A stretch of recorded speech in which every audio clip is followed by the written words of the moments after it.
Okay, look, big guy, I appreciate the fact that you want to coddle me, but I'm not one of your dino babies.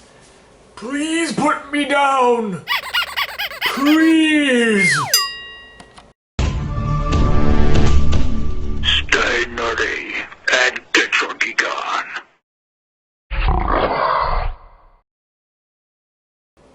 What's up guys, BC here, back again with the final video for Dino King Week. Today, we're doing the Combiner. With that said though, I'm gonna go ahead and put these guys into the robot modes, and we'll go from there.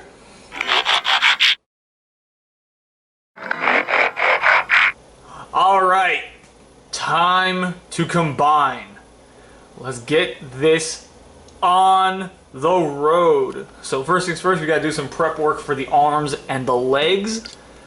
So we're gonna come to those feet pieces, we're gonna open the toes up, and we're going to yank out the combiner mode fixed.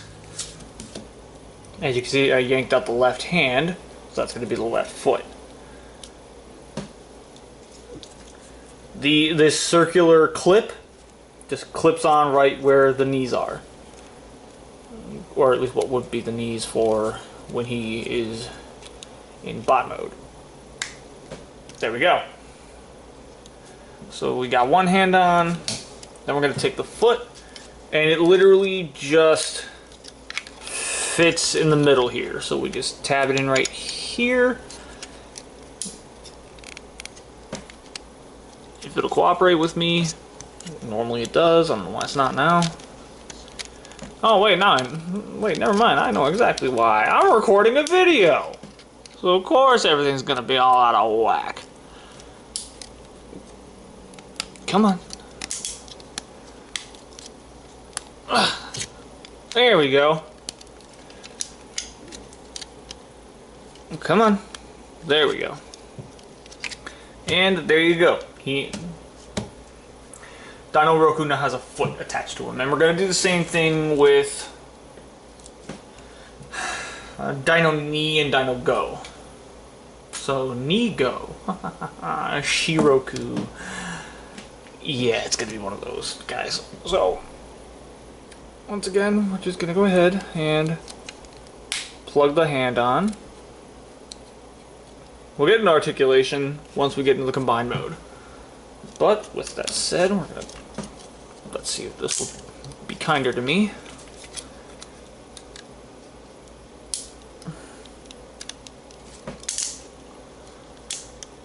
Much kinder.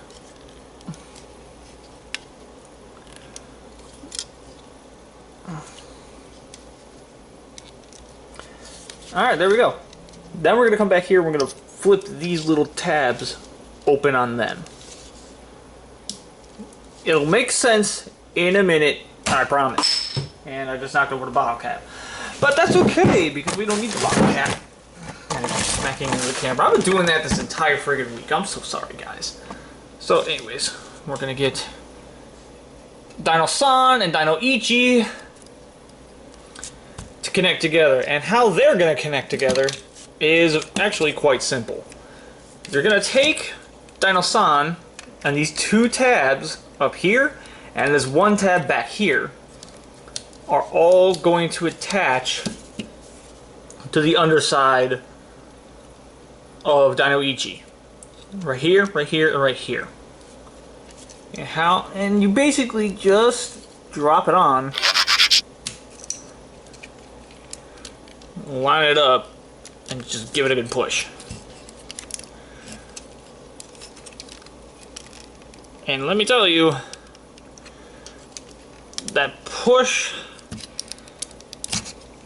is difficult to do because these guys are pointy. They're very pointy.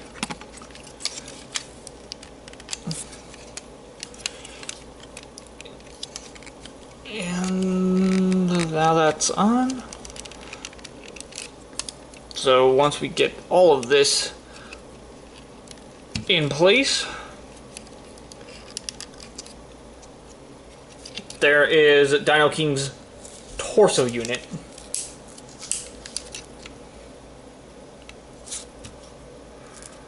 So we're going to set him back there. And we're just gonna go ahead and put his arms on, which literally just plug right in. Again, just plugs right in. There's his arms. Then set him back there again.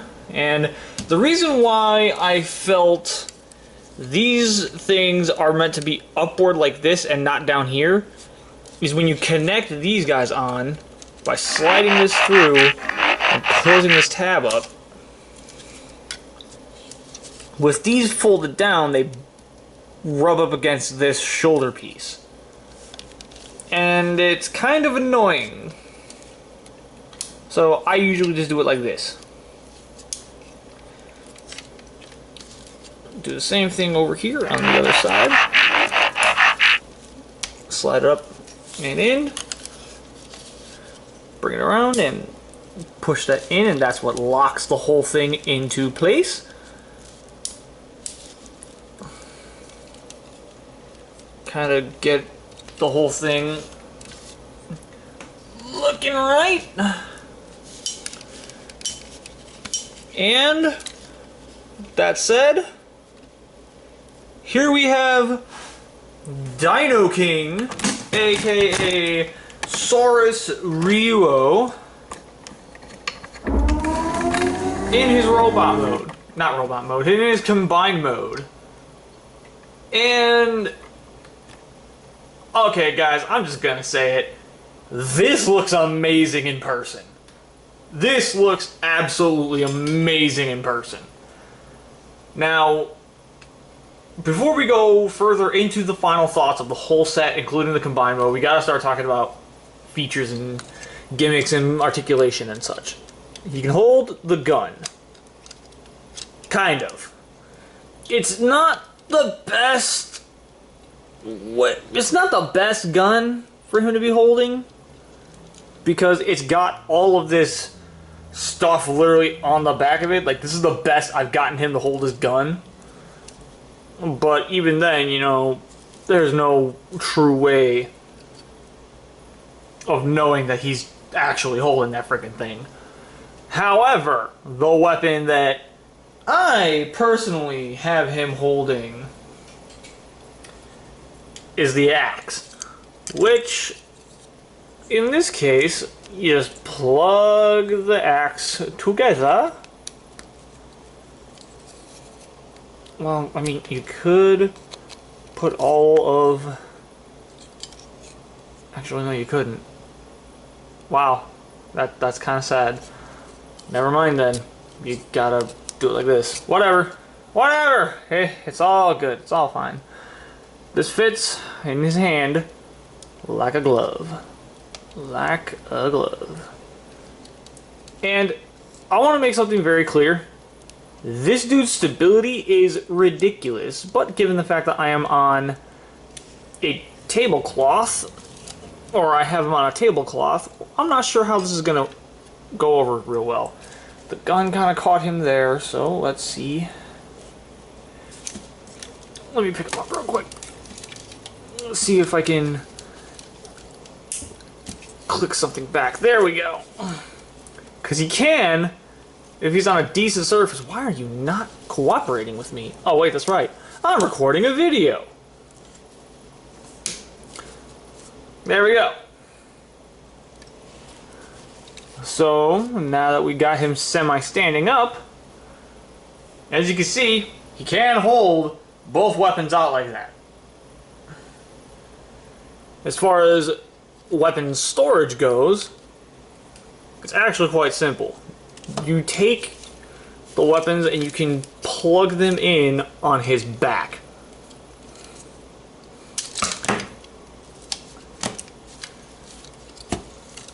The gun can plug in right there to just kind of be slung on his back if you so desired. That's usually where I end up putting the gun because, as I stated, I don't think he can really hold it all that well. But there's also the option of plugging this in up here over his shoulder, which, you know, that kind of gives him the shoulder cannon. Which I'm not sure how I feel about that. That's actually the first time I've ever actually gotten that to plug on without wanting to fall apart. So I'm going to leave it on there for now, and then we're going to go ahead and just take the axe. And for whatever reason, they have this plugged into the side in the instruction manuals, but he's got the holes in Dinoichi's feet, so I'm gonna go ahead and utilize those. Why are you being such a pain? There we go. And now it's on.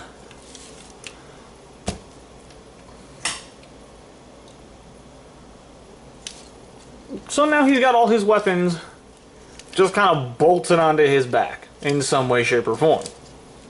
And that works out if you want to store his weapons.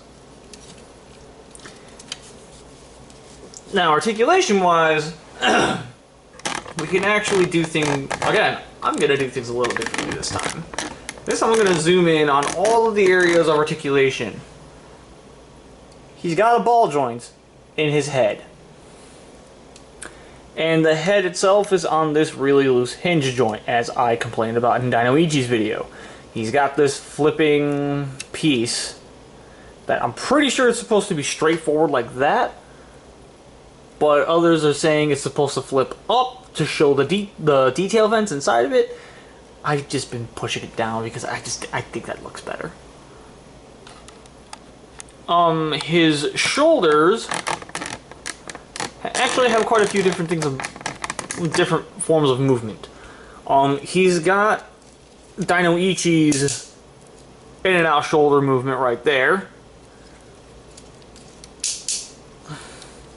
He's got... He's a lot easier to move around when you don't have a camera in front of you, might I add. He's got the connector joint to Dino knee, which can go in and out like that. Stop doing that. He can rotate at a very soft ratchet, forward and back. He's got a elbow swivel as well as the elbow bend, which is from the ab crunch on Dino knee. And with the hand, you get a wrist swivel, a ball joint in all four knuckles, and then a hinge joint in the separate knuckles, and a ball joint in the thumb knuckle. So, there you go, as far as all that goes. His left arm is basically the same thing, but here's my gripe with the left arm. He has to have these wings fully splayed out. Otherwise,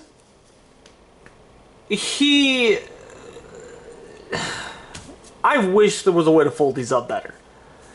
That's my biggest aesthetic gripe with this. Otherwise, you know, the articulation is exactly the same on this arm. The body. Kind of bringing the camera down just a wee bit. He has the ab crunch from Dino-san, which in turn becomes Dino King's ab crunch. So he has that. He also has the waist joint, but it doesn't really afford him much given all the stuff that it's currently smacking into. The hips can go forward on a very heavy ratchet, and he's holding that. Well, okay, I shook him, which caused a lot of this to come undone. God bless it. Oh well. You get the point. Due to all the junk and stuff hanging out the back, getting this hip joint to go any further back is going to be a bit of a challenge. But he can, in fact, get some decent, come on, outward movement.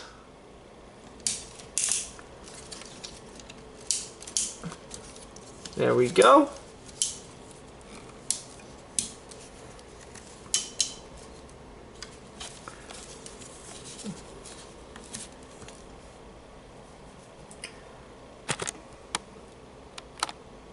And he's got, shock of shocks, one of the things I was not expecting this to have, he's got a full knee bend with the swivel and ratchets all up in the ankles. So as one can clearly tell, he does have articulation, he's just heavily hampered by, well, himself. And I guess you can count that as a thigh swivel. It's super loud and super clickety, I like it. And there you go!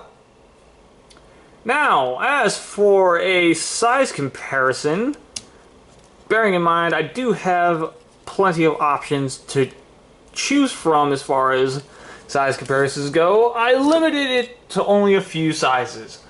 So as far as your combiners go, here he is next to a fully perfect affected Combiner War Superion.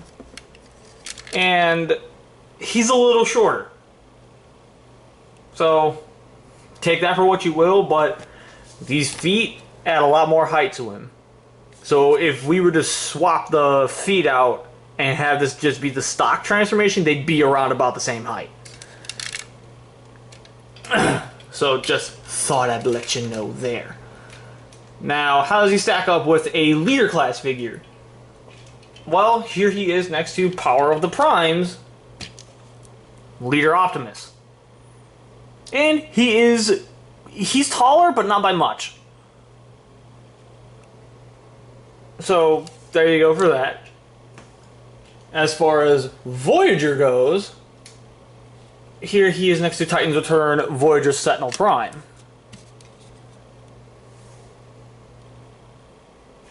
Which is pretty cool. And the last comparison that I'm going to do for right now, before I get into the comparison that I feel matters, Power of the Primes Deluxe Repugnus.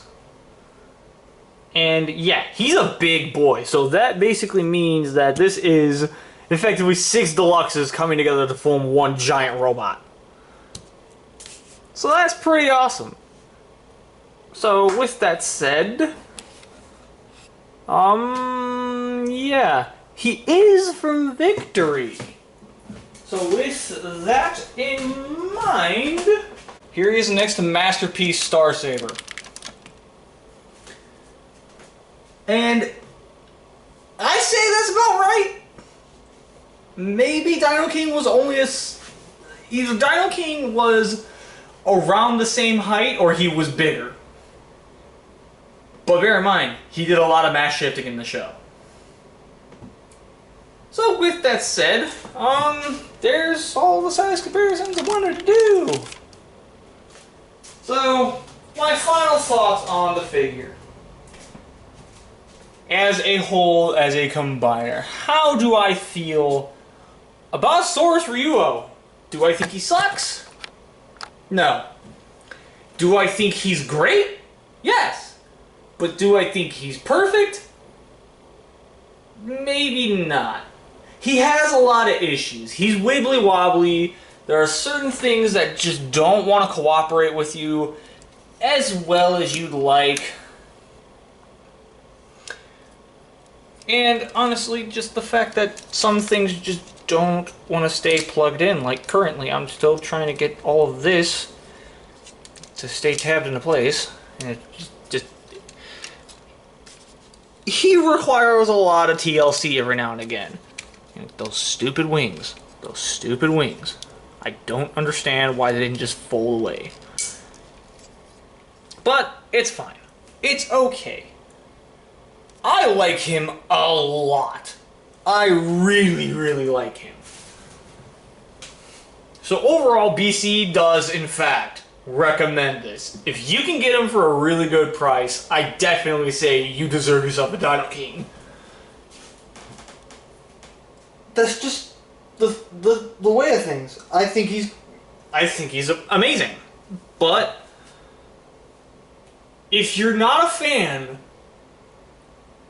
of the way that Dino King looks, there is another option for this guy. You can get Beastructor, which is this same figure just painted up in the Monstructor colors, which has the Dreamwave Comics face. I'm going to get that at some point, but only because I want a Monstructor for my shelf. I'm not getting it to put it next to the Siege Omega Supreme, because in my eyes, that is a fight that should not even be feasible. In my eyes, Monstructor is not that large. But in my eyes, Monstructor is in fact a combiner, because that's what he's established as, a combiner. But that's enough about Monstructor. This is Dino King. How do I feel about Dino King? He's awesome. I definitely highly recommend him. If you can get him for a good price, I definitely say give him a shot. And that's it. I really have nothing else to say about him other than, again, these little clips for Dino Knee's arms to attach into his head. I had one literally snap during recording. It's nothing too big. As you can see, the shoulder still works. So it's not that big a deal. And Dino Go's knee clip, one of the clips has a snapped side, but everything still snaps together and still works just fine. I haven't noticed any other breakage issues on any of the other figures. I'm going to be continuously checking over time, especially given how the hands connect into the arms. I'm definitely going to be watching those very vividly, because that worries me over time, especially if I end up getting Beastructor. That's been known to have cracking within those hands. And just overall, I definitely think that this is a good figure with some flaws. But that's basically every other figure ever. So, with that said, guys, I think I've taken up enough of your time. This is BC Saint, staying here to get you geek on. I will catch you guys next time.